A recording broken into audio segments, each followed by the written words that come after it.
abençoe com muitas bênçãos dos céus. Vamos dar início a mais uma EBD em Estudo.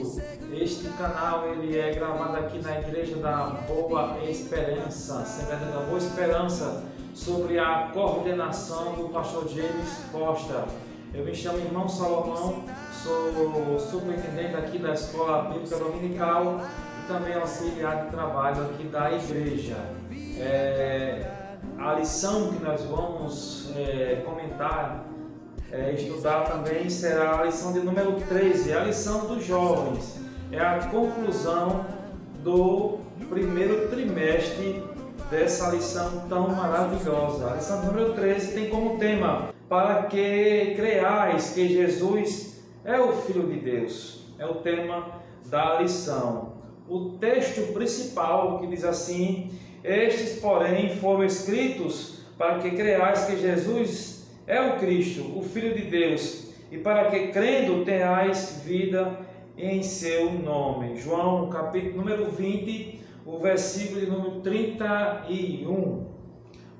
O resumo da lição, que diz assim: não será por evidência ou argumento filosófico que as pessoas serão salvas, mas pela pregação do Evangelho no poder do Espírito. Então, não será por evidência ou por a pregação eloquente que vai levar o pecador para Cristo. Não, de maneira nenhuma. É o Espírito Santo que convence o homem do pecado, certo? A leitura bíblica em classe é a segunda base. A primeira foi o texto principal, que foi em João capítulo número 20, versículo 31. E a segunda base da lição, que é o texto bíblico, se encontra em João capítulo número 20, do versículo de número 26 ao 31. Do 26 ao 31, pedimos que você faça essa leitura com seus alunos, é de suma importância. Já vamos entrar para o primeiro tópico da lição, que tem como tema a incredulidade de Tomé. E o primeiro ponto fala sobre a exigência da evidência. Tomé pediu evidências claras que se era o Cristo ressuscitado.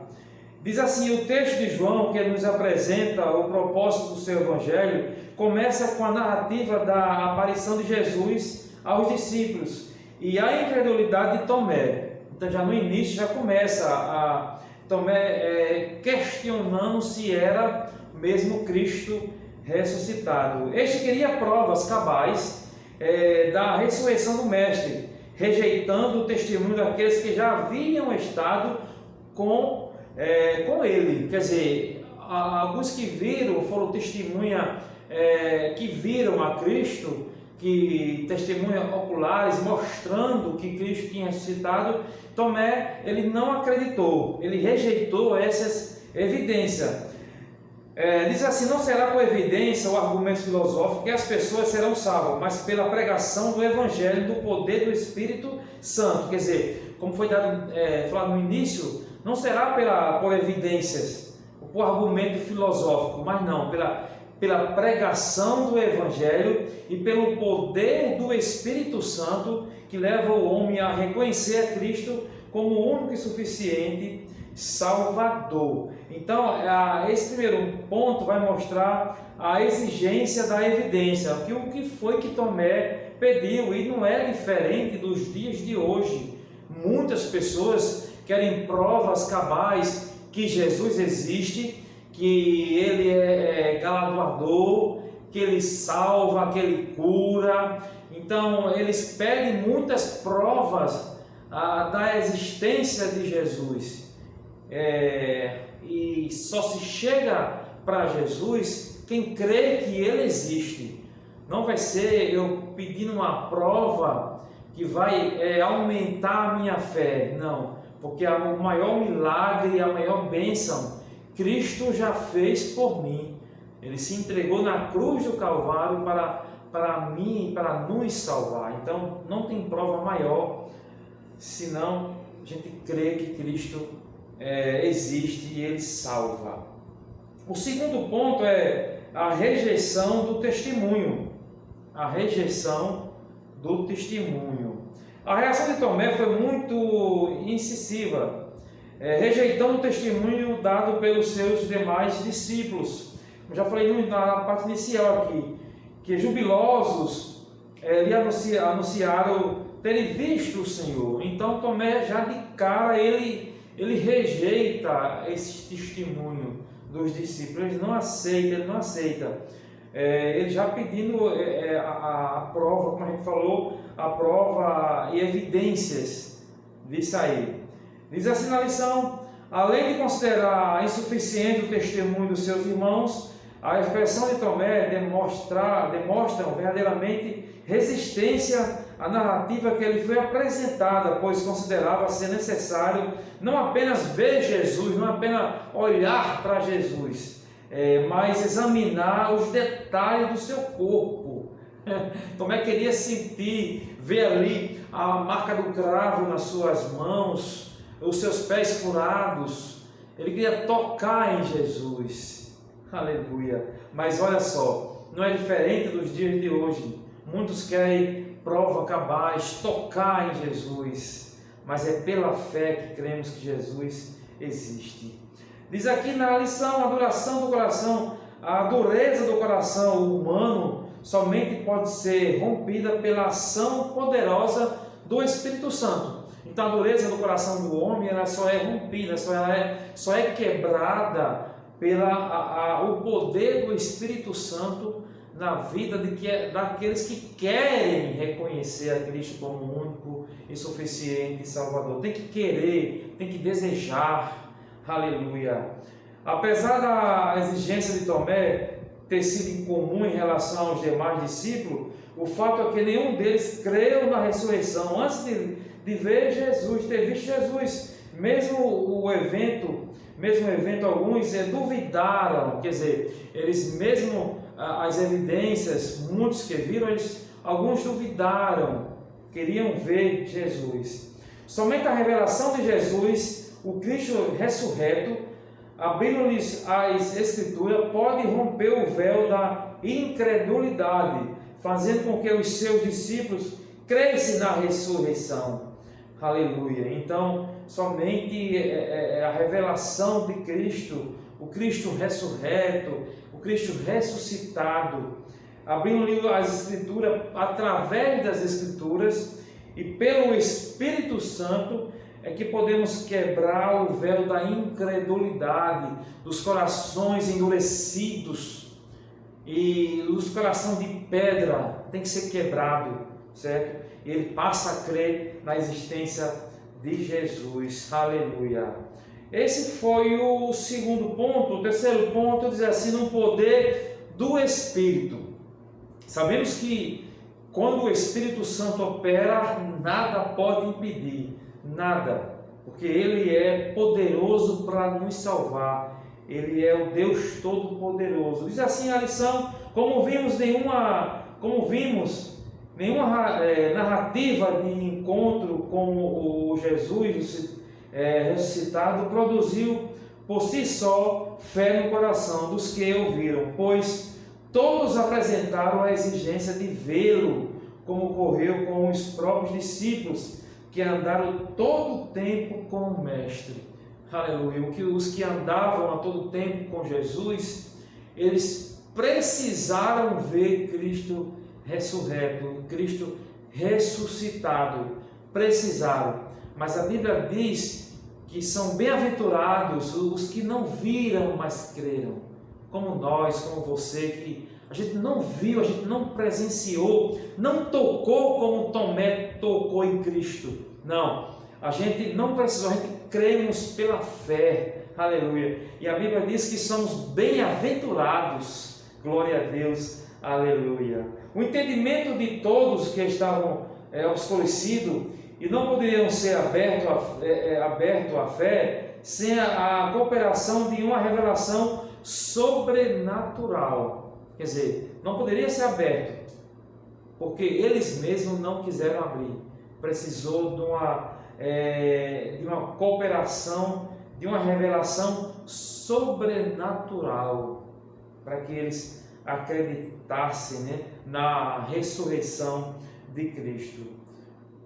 Como subiria para o Pai, e a mensagem da ressurreição precisava ser pregada pelos discípulos, Jesus os advertiu que ficassem em Jerusalém até que do alto recebesse poder para testemunhar. Então, Jesus sabia que a pregação da sua ressurreição deveria ser pregada em toda criatura. Então Jesus diz: olha, fica em Jerusalém até que do alto sejais revestidos de poder. Aleluia. E eles ficaram e foram revestidos de poder. A gente viu aqui no poder do Espírito Santo, é o terceiro ponto ainda do primeiro tópico da lição. Então esse primeiro tópico da lição, ele mostrou a incredulidade de Tomé. A gente viu a exigência da evidência. Tomé exigiu evidência. A rejeição do testemunho. Tomé, ele rejeitou os testemunhos de quem viram e presenciaram a Cristo ressuscitado. Ele exigiu provas concretas, evidências concretas de tocar em Jesus. A gente vimos também no poder do Espírito Santo, foi o terceiro ponto da lição. Vamos adentrar no nosso segundo tópico da lição, que diz assim: incredulidade e heresias. Nos dias de João, a incredulidade é um solo fértil para o surgimento de heresias. Quando a pessoa não crê em Cristo, não crê na sua ressurreição, não crê num Deus Todo-Poderoso, é um terreno super fértil para a heresia tomar conta, entrar e produzir coisas mal aos olhos do Senhor. Quando não se obtém pela fé o entendimento das verdades espirituais, busca-se explicações espúrias de negar e atacar a verdade cuja revelação não foi alcançada. Quer dizer, as explicações espúrias naquele momento de negar e atacar a verdade cuja revelação não foi alcançada de extremo acaso que acontece quando o terreno não é fértil, não deixa o evangelho entrar no coração. Então o terreno ali produz coisas que não é do agrado do Senhor, e então vai nascer mais heresias, certo? Diz assim: Jesus, nas primeiras décadas da igreja primitiva, surgiram diversas heresias que visavam perturbar a fé cristã. Os apóstolos se puseram a refutar esses falsos ensinos, como os lemos principalmente nos escritos de Paulo e de João. Quer dizer, Paulo e João enfrentou grandes heresias que a gente vai ver ao longo da lição aqui na sequência, e essas heresias causaram grandes estragos na igreja. Paulo teve que intervir, João teve que intervir, pregando o verdadeiro evangelho, que essas heresias que negavam até a vinda do Messias em corpo, dizendo não, ele não veio em corpo. Então eles negavam essas heresias que surgiram na época. Diz aqui a lição: nos dias do apóstolo João, em Éfeso, entre 3 e 4 décadas após os sinóticos, surgiram a necessidade de combater o movimento herético altamente pecaminoso que começava a florescer e queria causar muitos males à fé cristã. Então foi necessário sim surgir essa apologia de pregar, de ensinar contra essas heresias, e causaram grandes males já naquele período. Imagine nos dias de hoje, como temos grandes heresias e precisam ser combatidos, certo? Especialmente até o quarto século, o gnosticismo ele tomou conta, e a gente vai ver no próximo ponto aqui, no ponto 1 do segundo tópico, vai falar sobre o que é o gnosticismo. A gente viu aqui nos dias de João, a heresia tomou conta, mas já chegamos aqui no nosso segundo ponto, do segundo tópico, o que é gnosticismo. Vocês vão ver o mal que essa praga causou naquele período de João Batista, de João, e João teve que combater muito bem essas heresias, e foi preciso Deus levantar grandes homens para combater. Então aqui vai narrar nesse segundo ponto o que é o gnosticismo.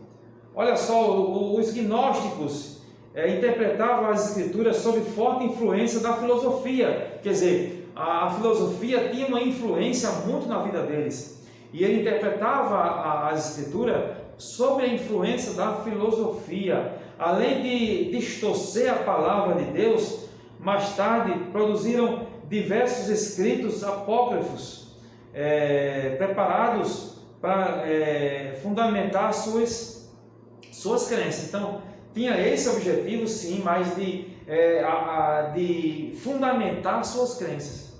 Ele fugia totalmente da vontade do Senhor. Então, foi preciso, sim, combater grandemente essa praga do gnosticismo. Olha só, na sequência da lição vai mostrar muito mais males que eles tinham.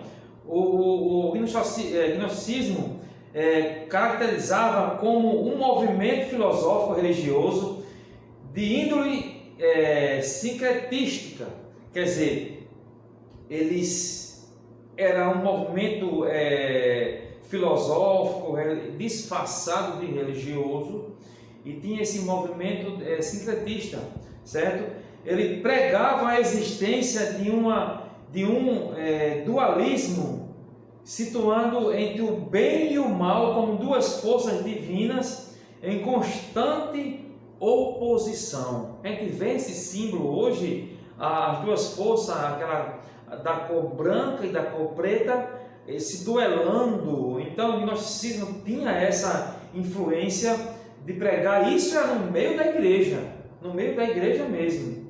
Então eles pregavam muito isso aí, em constante oposição. Com relação ao espírito, seria perfeitamente bom, enquanto a matéria é determinantemente má, quer dizer, criado por um Deus imperfeito. Quer dizer, eles criam num Deus imperfeito. Olha só, e com relação ao Espírito Santo, enquanto a matéria é literalmente má, criada a matéria para ele, o corpo era mau, não presta para nada, não tinha serventia. Mas a Bíblia fala que Deus quer consagrar o corpo, alma e espírito, porque o nosso corpo ele é templo e morada do Espírito Santo de Deus. Com relação à salvação, seria uma libertação das amarras da matéria, do corpo, através dos gnoses, com conhecimento especial elevado. Por isso o gnosticismo era uma espécie de culto de mistérios. Olha só, era uma espécie de culto de mistério. Para os gnósticos, esse Deus mau que criou a matéria seria o Deus do Antigo Testamento, e que seria o Deus supremo, mas apenas uma emanação imperfeita dele. Quer dizer, uma emanação, não seria o Deus verdadeiro para eles. Quanto a Jesus, olha só, quanto a Jesus, seria outra emanação divina. O iluminador enviado ao mundo, seria uma luz enviada ao mundo, não em carne, mas em espírito, para trazer o conhecimento especial que seria necessário para a plenidade da libertação do mundo, matéria e suas imperfeições. Quer dizer, eles criam, com relação a Deus, seria uma outra emanação divina, não seriam o Deus encarnado, não seriam só uma emanação divina. Bom, a gente viu aqui o nosso segundo tópico da lição, que mostra sobre a incredulidade e heresias. A gente viu nos dias de João, João teve que combater muito sobre isso, inclusive nos dias do apóstolo João, lá em Éfeso, ele combateu muito sobre isso. A gente viu também no segundo ponto o que é o gnosticismo, quantas amarras malignas existia nos gnósticos. Vamos adentrar no nosso terceiro tópico da lição, que diz assim: fé no Filho de Deus. Jesus é o Cristo. Primeiro ponto do terceiro tópico. Jesus, no que havia visto e tocado, era o Verbo que estava com Deus no princípio, revelado por Moisés em Gênesis. Quer dizer, o Jesus que havia visto e tocado era o Verbo que estava com Deus no princípio, revelado por Moisés lá em Gênesis. Mas que isso, naquele princípio, ele era Deus preexistente, eterno, incriado, criador de todas as coisas. Era Jesus, o Deus Todo-Poderoso. É Jesus. Foi naquela época, foi no passado, é hoje e sempre será o Deus Todo-Poderoso. Aleluia. Jesus é o Cristo, né? O Cristo Salvador. Por isso João fazia que seus escritos tinham como finalidade levar os seus leitores a crerem que Jesus, o mestre da Galileia, é o Cristo, o Filho de Deus. Aleluia. Esse foi o primeiro ponto do terceiro tópico da lição. Vamos ver agora o segundo ponto, que diz assim: crer para ter a vida eterna. Não existe, irmãos, não existe vida eterna se não crer no Salvador chamado Jesus Cristo. Impossível. Diz aqui: a fé perfeita em Jesus consiste na certeza de que Ele é o Filho de Deus. Olha só, que se encarnou para redimir a humanidade perdida. Vamos ler aqui em Romanos, capítulo número 3, o versículo número 23 até o versículo número 25, que diz assim: porque todos pecaram e destituídos estão da glória de Deus, afastados, longe da glória de Deus, sendo justificado gratuitamente pela sua graça, pela redenção que há em Cristo Jesus, a qual Deus propôs para apropriação pela fé no seu sangue, para demonstrar sua justiça pela remissão dos pecados, dantes cometidos sob a paciência de Deus. Então não há remissão de pecado, purificação, se não for pelo sangue de Cristo derramado na cruz do Calvário. Então tem que crer para ter a vida eterna. É isso que estamos vendo agora. Não podemos nos contentar com qualquer revelação que Jesus seja inferior e esta é a verdade plena. Precisamos compreender sua missão salvífica e não confundi-la com qualquer outra expressão religiosa. Quer dizer, a missão salvífica foi o principal motivo que Cristo veio a este mundo. Ele derramou na cruz o seu sangue precioso para nos salvar. Não podemos desvincular a Cristo da sua missão preciosa. Ele pagou um alto preço por mim e por você. Certo? Um pouquinho abaixo diz assim: crendo no Jesus, nas Escrituras, temos vida em seu nome e vida para sempre. Aleluia, glória a Deus. Bom, a gente viu aqui crer para ter a vida eterna.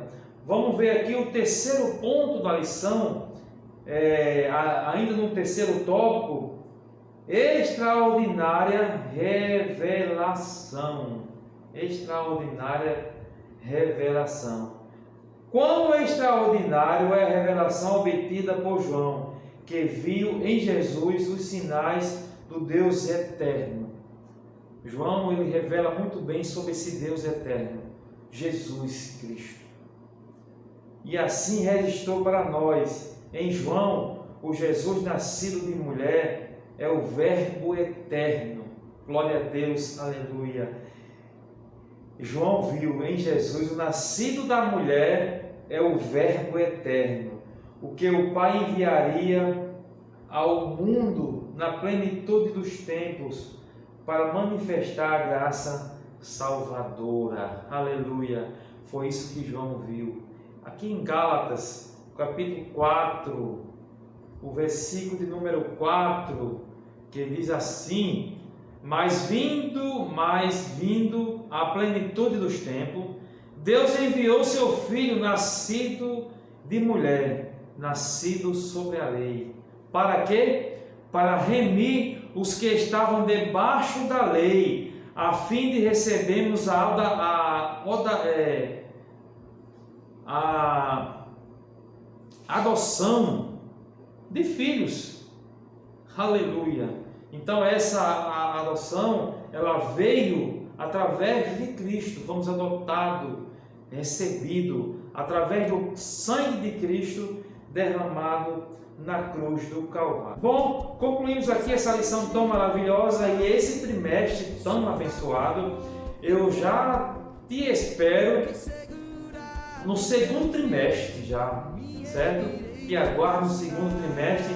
Este canal ele comenta assim a lição de adulto e a lição dos jovens.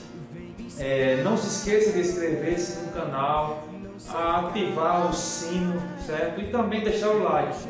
Quando você ativa o seu like, o YouTube entende que é um bom conteúdo e assim o Evangelho de Deus ele é pregado em toda a criatura. Eu te agradeço com muitas bênçãos do céu, a sua atenção. Que Deus derrame sobre você as muitas bênçãos. Te espero na próxima aula. Que Deus te abençoe com muitas bênçãos dos céus. Amém. Tenho você.